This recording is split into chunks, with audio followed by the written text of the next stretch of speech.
buenos días a todos. Hoy es día 14 de abril y es lunes de la Semana Santa, esa semana que nos lleva a la pasión, muerte y resurrección del Señor.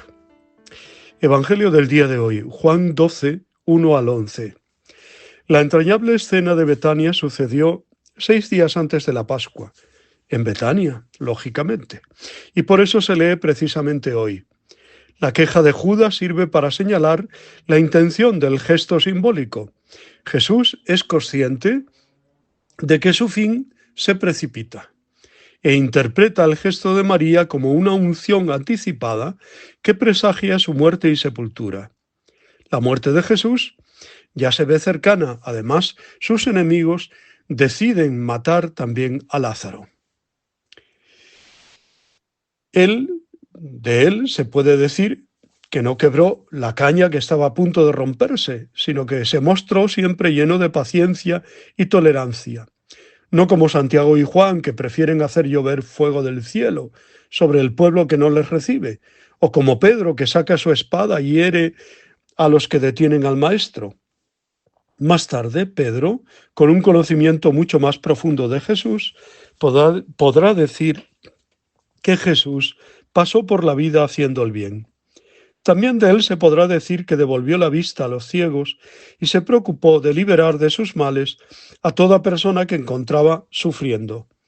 Y de esto somos más conscientes precisamente en vísperas de celebrar el triduo de su muerte en la cruz y de su resurrección a la nueva existencia.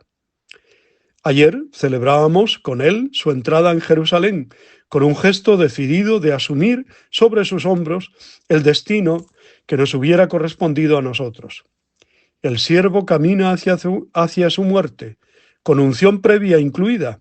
Nuestros ojos estarán fijos en él estos próximos días, llenos de admiración y dispuestos a imitar también nosotros en su seguimiento sus mismas actitudes de fidelidad a Dios y de tolerante cercanía para con los demás.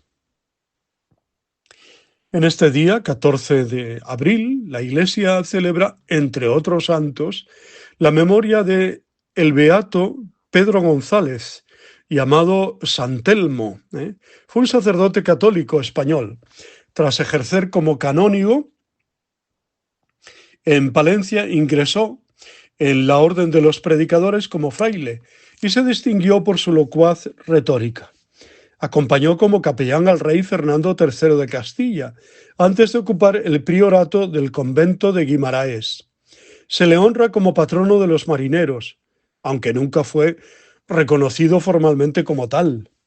El Papa Gregorio XIV confirmó su culto como beato el 13 de diciembre de 1741, si bien aún no ha sido canonizado oficialmente. Es patrono de la ciudad de Tui, de la diócesis de Tui-Vigo y de Fromista, en Palencia, donde se celebra la fiesta en su honor el fin de semana posterior a la Semana Santa. Y también, pues por ejemplo, en el Puerto de la Cruz, en Santa Cruz de Tenerife, también tiene una capilla a él dedicada. Y recuerdo también que en San Juan de la Arena, pues tiene culto y mucha cercanía al mundo marinero y pescador de la población. Pedro González era de familia distinguida, estudió en la Universidad de Palencia, fue ordenado sacerdote. Gracias a la protección de su tío, Tello Tellez de Meneses, obispo de Palencia, se le otorgó una canonjía y una bula especial permitió que fuera nombrado deán sin tener la edad requerida. Se cuenta que al desfilar por Palencia para ocupar su puesto, engalanado y en un caballo brillantemente enjaezado, por un tropiezo del animal, Pedro cayó en el fango, provocando las risas y burlas de quienes veían aquel desfile y antes le aplaudían y admiraban, como en la escena de ayer del Domingo de Ramos, ¿no? Unos que gritan Hosanna al Hijo de David y después gritan los mismos, crucifícalo. La humillación le enfureció. Entonces tomó la decisión de entrar en la Orden de Predicadores, en la Orden de Santo Domingo, en el convento de San Pablo, en Palencia, fundado precisamente por Santo Domingo de Guzmán. Como fraile ocupó el puesto de capellán militar, donde su capacidad oratoria llamó la atención de Fernando III de Castilla, quien lo convocó a la corte.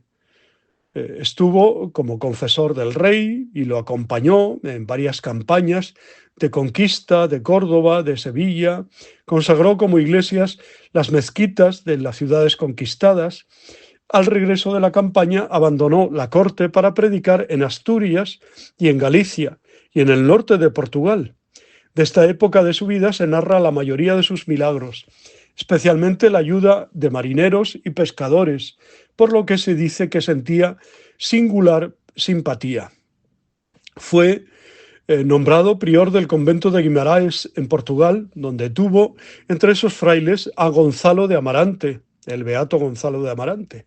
Ya sexagenario se retiró a Tui, donde trabó amistad con el obispo Lucas de Tui. En la Pascua de 1246, mientras peregrinaba a la tumba del apóstol Santiago en Compostela, falleció tras caer enfermo. Fue sepultado en la catedral de Tui. Pocos años después de su muerte ya circulaban en Galicia historias sobre milagros ocurridos tras su invocación.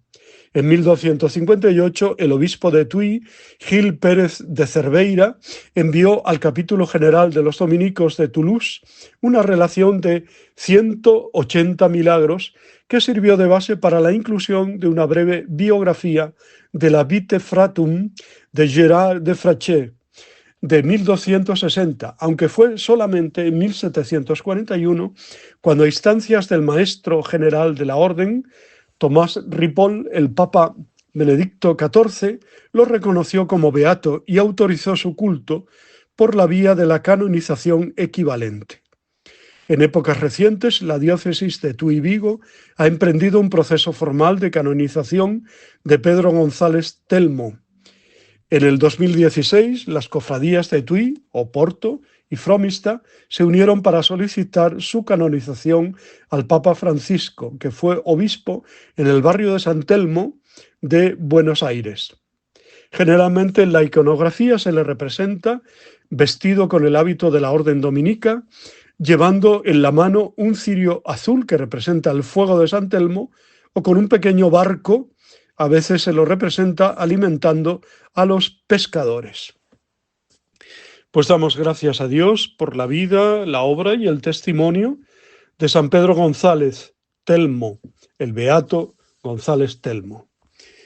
Os deseo muy buen día, os abrazo y os bendigo en el nombre del Padre, del Hijo y del Espíritu Santo.